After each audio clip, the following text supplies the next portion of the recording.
Hello, everybody. Good morning and welcome.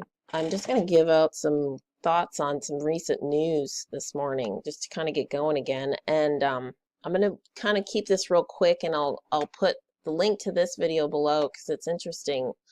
The elite will pay us off, then overwrite us. Money is never free, and it's talking about the universal basic income and how when robots are taking people's jobs, there's going to be an economic offset that people have proposed a universal basic income to take care of some of that.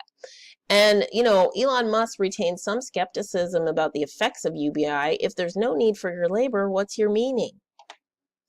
And see, this is not all black and white, because while a lot of people would definitely stagnate under that system, some people, if you gave them a roof over their head, plenty of money to spend on food and clothes, they would become very creative. And probably, a lot of art would emerge. But at the same time, it's the obvious trap. Money is never free. What's the catch? You suddenly become dependent on the state and on this system that could really start to govern your life way more than you ever dreamed. And with all this encroaching, creepy ass technology, well, then Elon Musk takes it up a notch. Humans must merge with machines to become irrelevant in the AI age. Irrelevant to whom? Well, to the AI system, of course. And to the humans who are heavily invested and plugged into that. But really, what he's saying is it's mostly about bandwidth and the speed of the connection between your brain and the digital version of yourself, particularly output. Because, you talking and typing is not fast enough for the AI system. In an age where AI threatens to become widespread, humans would be useless. Useless to whom? To the AI system. So there's a need to merge with machines, because you got to increase your bandwidth, and you got to put that add-on to your brain so that you can have a symbiosis between the human and machine intelligence. And hey, that would solve the problem of controlling the AI, right? And of course, it would solve the usefulness problem. You would be useful to the AI system if you were plugged into it. You're not useful if you aren't. It's just like, how dystopian can it get? And it's a psychopathic system, okay? AI, it's everyone has been concerned about, the whole Skynet kind of paradigm, and they just keep finding, more reasons to be concerned. And so Google's new AI has learned to become highly aggressive in stressful situations. This is how Skynet starts. And I have to say, I love this graphic because it's so perfect. Consciousness computes. And so it's all about, in this Google DeepMind AI system, they did some testing to see its willingness to cooperate with others. Okay? And it revealed that when DeepMind feels it's about to lose, it opts for highly aggressive strategies to ensure that it comes out on top.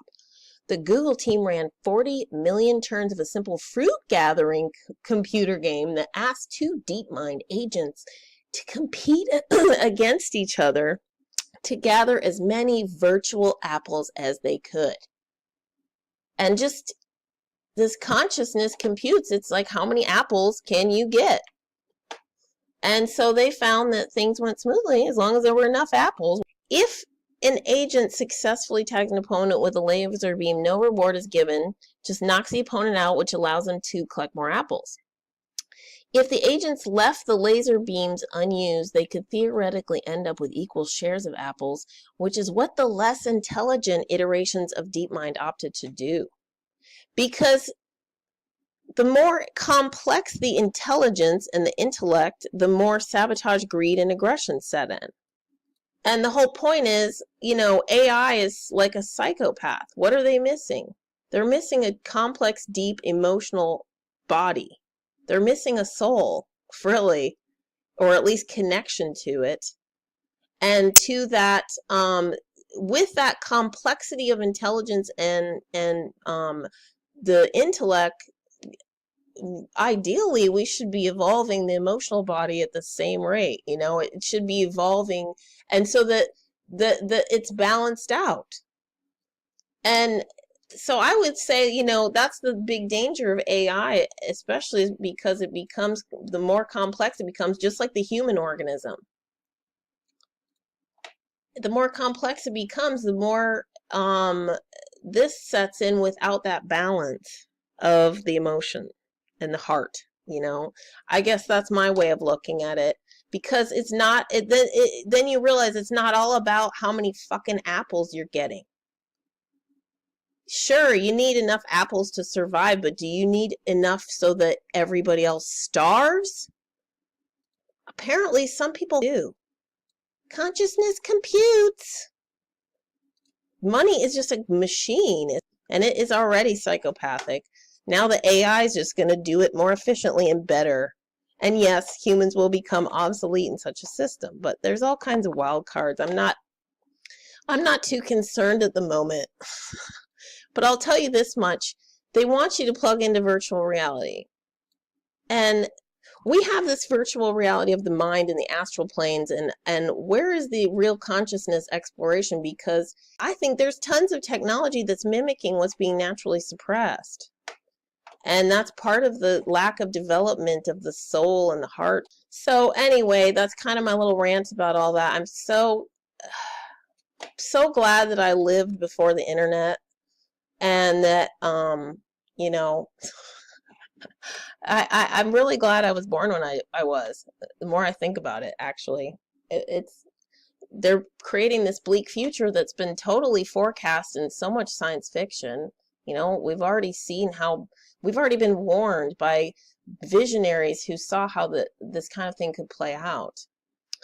So anyway, I'm just yakking. I'll be back. I'm working on some other stuff, and I'll be back with more this week.